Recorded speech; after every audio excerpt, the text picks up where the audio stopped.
Live from KSAT 12, the news at 5 starts right now.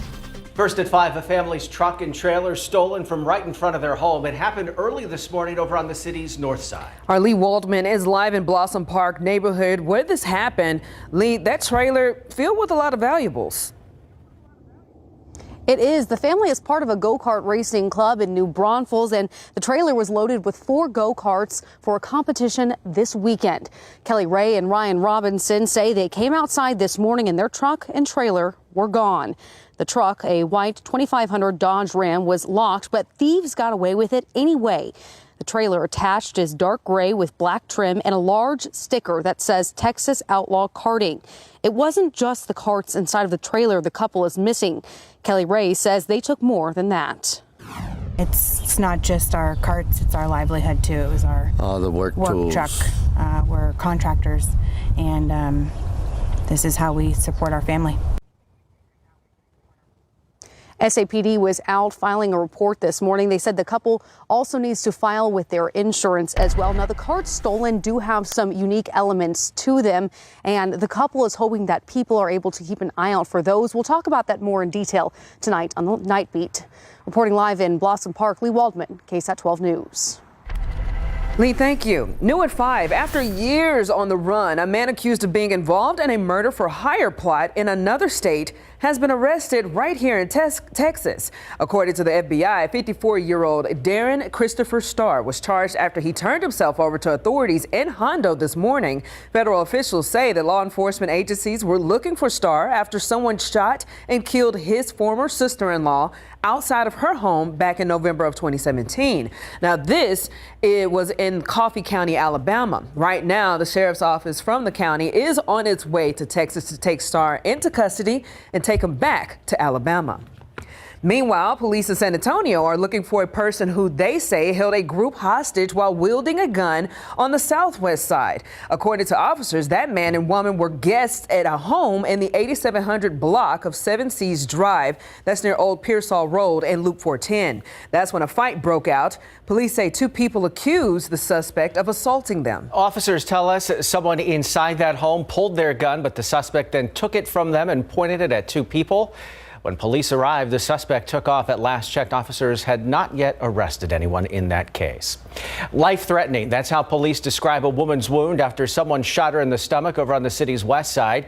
Tonight, police say her boyfriend is the suspect they're currently looking for. Officers say neighbors reported hearing an argument coming from the victim's apartment in the 5100 block of West Commerce Street this morning. That's near South General McMullen. When neighbors went to go check out all the commotion, they say they found the victim shot and her boyfriend already gone. Police say the victim was taken to the hospital. Officers still searching for that suspect. And there's a shooting investigation on the far west side. Police say a 17-year-old was standing outside his home when he heard gunshots and then felt pain in his foot. That was on Hayloft Lane near Petranco Road and South Ellison Drive. 2 people were detained for questioning. The teen was taken to the hospital for treatment. He should be okay. Still ahead on the news at 5, it's almost rodeo time here in San Antonio and downtown. Already feeling a bit of the rustic feeling of rodeo. A look at the 3rd annual Vaquero Cook-Off still ahead.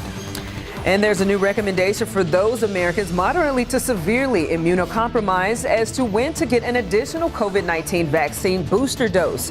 What you need to know after the break.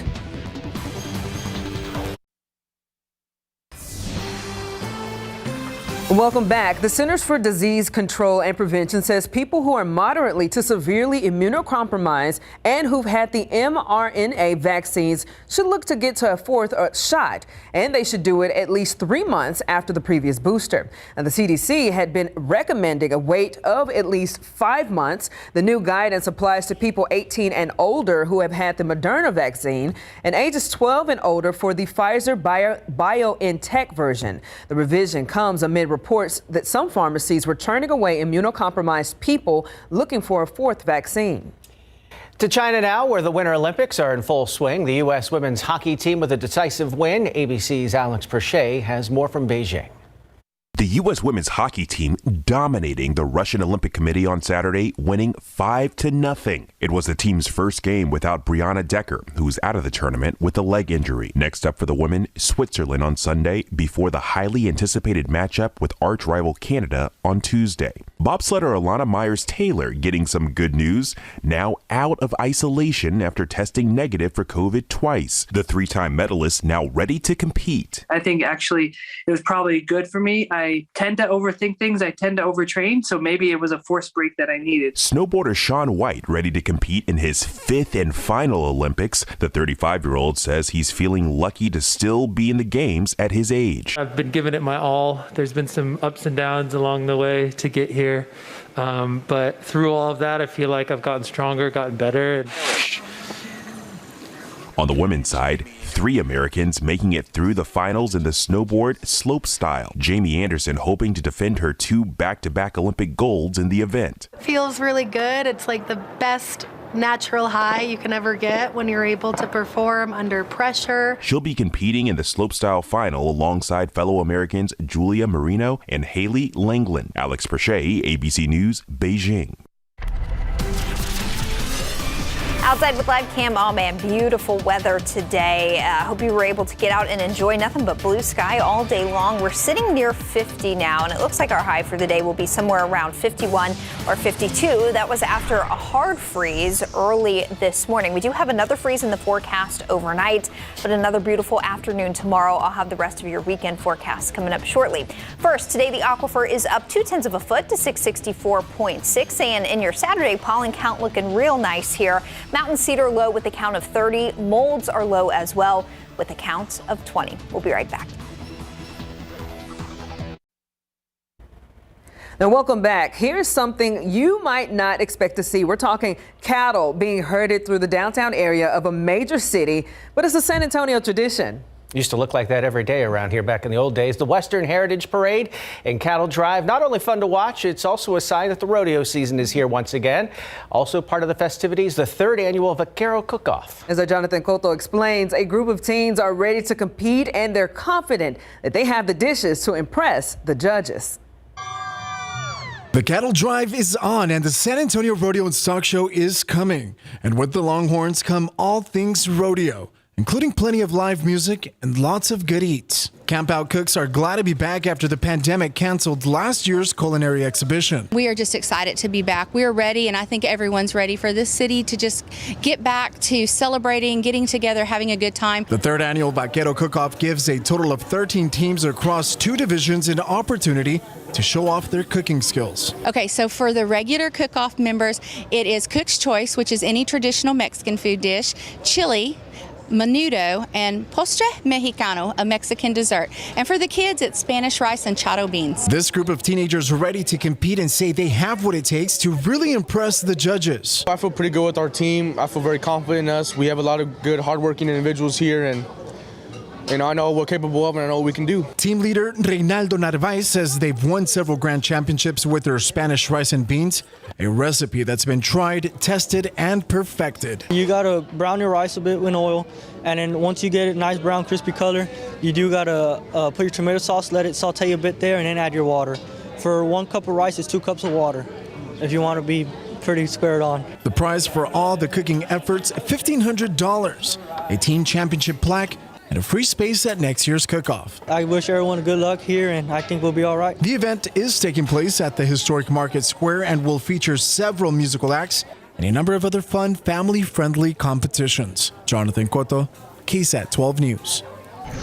Much nicer weather for an event like that out there today. The cook-off, the Western Heritage Parade, still started off pretty cold out there, though. Oh, yeah. Bone chilling this morning. Definitely cold this morning. And as we get closer to rodeo time, kind of never know what you're going to get. Hopefully, we got the problematic weather out of the way this week, and things will look good for this year's rodeo. Let's take a look at the almanac for today. I'm waiting for the official high temperature. It should be around 51 or 52. But check out that morning low. 22 is where we bottomed out at the airport. That's only 2 degrees warmer than today's record low, which was 20, set back in 1912. So certainly unseasonably cold this morning. The low was 21 in New Braunfels, 24 in in Del Rio, and some teens in the hill country. In fact, all the way down to Hondo. Your low this morning was 18 degrees. We've got few more cold mornings on the way. Another freeze overnight. A lot of us falling into the mid to upper 20s overnight through early Sunday morning. 36 Monday morning. Another light freeze early on Tuesday. But as we head into the middle part of next week, our mornings will still be cold, but we'll start to get several degrees above freezing by the middle of next week. 50 now with bright sunshine at the airport. Humidity is low. South-southeast winds about 5 to 10 miles per hour.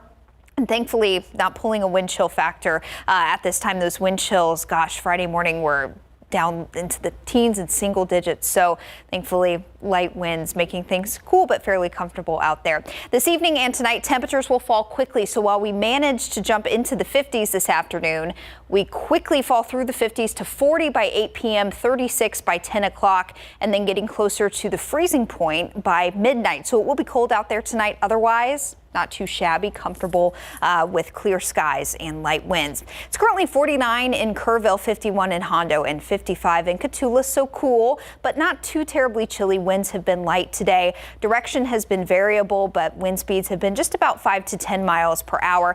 We're right at 7 miles per hour here in San Antonio. Calm winds in Cotulla, but a 12 mile per hour breeze there in Del Rio. Generally speaking, overnight our winds will drop and be fairly light, closer to 2 to 5 miles per hour. And I only mention that because we could see some very patchy fog develop overnight and even some frost through early tomorrow morning.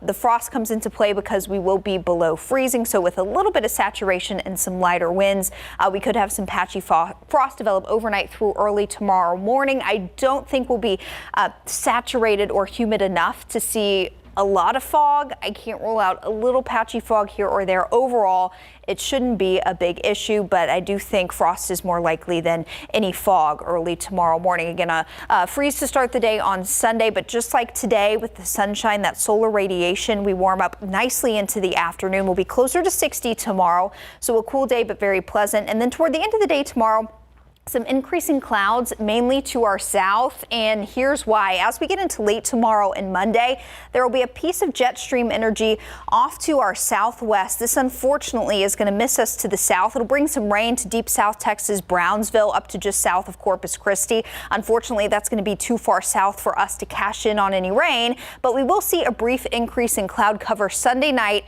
through the first part of the day Monday, and then becoming mostly clear by Monday afternoon. So that'll contribute to the very brief increase in clouds that we see through the first part of the day on Monday. That system will help to bring some rain to parts of deep South Texas. Unfortunately, even Corpus Christi is looking at around 1/10 of an inch of rain from that on Monday. And through the next 7 days, that is about it. So we do have a dry forecast in the extended period. Kind of a little bit of time for us to catch our breath here just a little bit. We do need some more rain, so that is a negative here. But temperature-wise, it's going to be very comfortable heading into next week. And even the start of the rodeo on Thursday will keep our afternoon highs from getting too warm. They'll be in the upper 60s, near 70. Our mornings still cold, but we'll get out of this hard freeze territory that we've been in the past few mornings as we get into next week. So an opportunity to kind of catch our breath after this week's fussy weather. I think a lot of us, I can speak for a lot of us when I say that we can appreciate these temps right here in comparison to what we had. Oh, yeah. Thank you, Katie.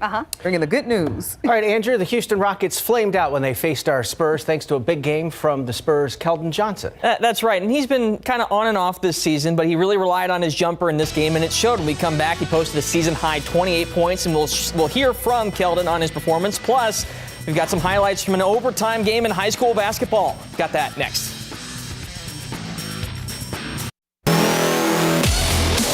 Well, luckily the Spurs only needed 24 hours to bounce back from their tough home loss to Miami. San Antonio torched the Rockets 131-106 to end their 3-game homestand on a high note last night. After a back-and-forth first half, the Spurs blew the game open in the third quarter, outscoring Houston 40-23, and they led by 20 heading into the fourth quarter. 6 Spurs finished in double figures, including Keldon Johnson, who posted a game-high 28 points on 11 of 17 shooting. He was also 3 of 6 from downtown. What was going through his head last night that helped him put up a season-best 28 on the board?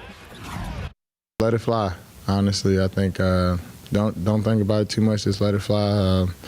rest will take care of itself. I feel like, I come in and I put in a lot of work towards my jump shot since my rookie season. I felt like that was pretty much what everybody said. Like, I couldn't shoot. I was just a driver.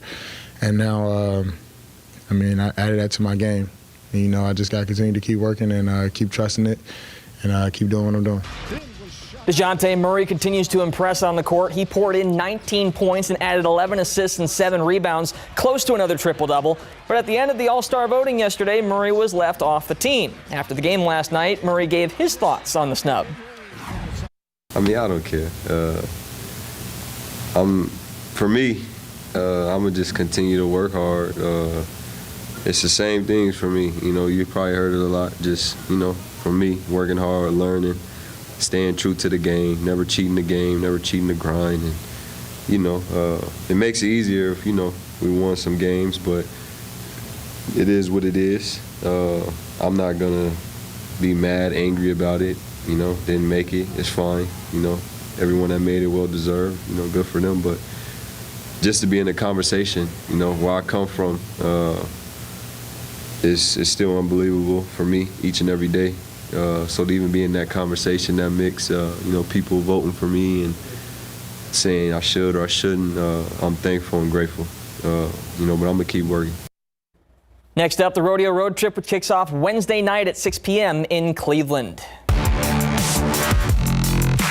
Huge matchup this afternoon at Northside Sports Gym. 11-1 Brennan taking on 9-4 O'Connor, and the Panthers are in control of this one late in the third quarter. Jalen Munoz kicks it out to Joshua Moreno for a corner three. That's good, and OC leads 46-38. But the Bears roar back. Camden Cowgill catches fire from behind the arc, knocking down 2 threes, and Brennan cuts the lead down to 2 heading into the fourth quarter. There, both teams trade baskets. Daniel Edeni back out to Munoz for 3. He's got it. 51-49 O'Connor. And then on the other end, Kingston Flemings knocks down the pull-up jumper. Regulation not enough to settle this one, so both teams are tied at 57 and head to overtime. That's when Munoz takes over, driving straight to the hoop for the lay-in. He had a game-high 27 points. And then check out this pass from Munoz. Cross-court to Jacob Peoples for the dagger 3 with a hand in his face. The Panthers stun the Bears 71-63 in OT. I'm proud of the way we fought. Me and the team and the coaches, we all fought on defense hard, and we were able to get the stops we needed, and then we were able to get the clutch buckets in the end. And free throws definitely a key part of the game that helped us win this game.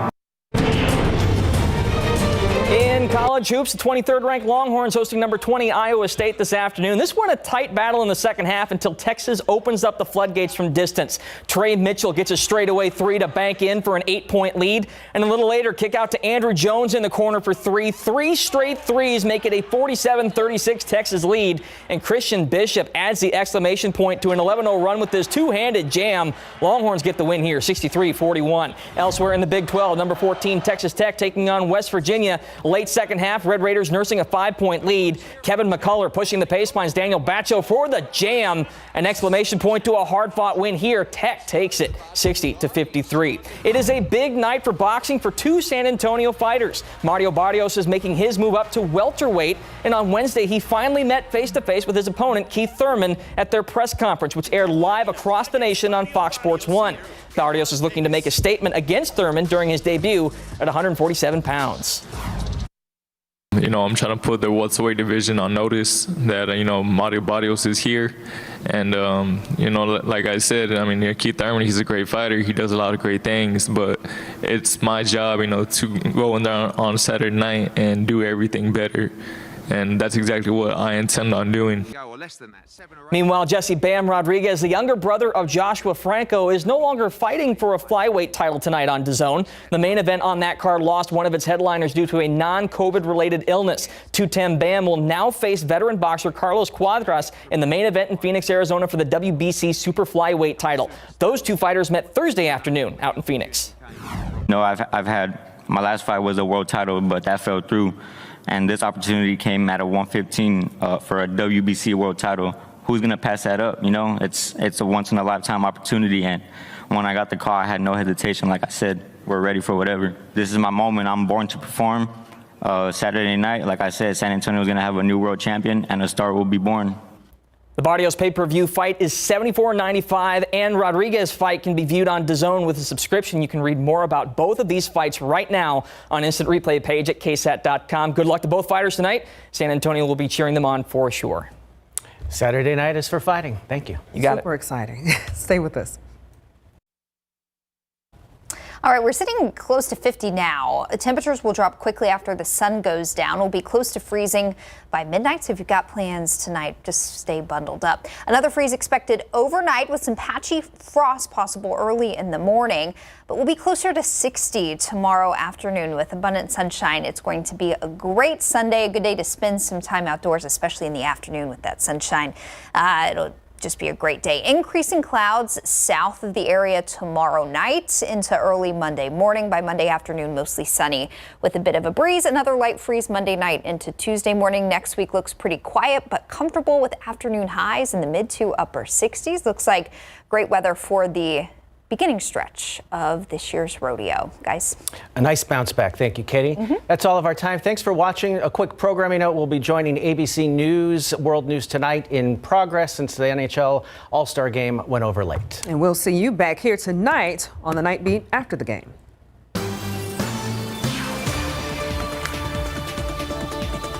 Right.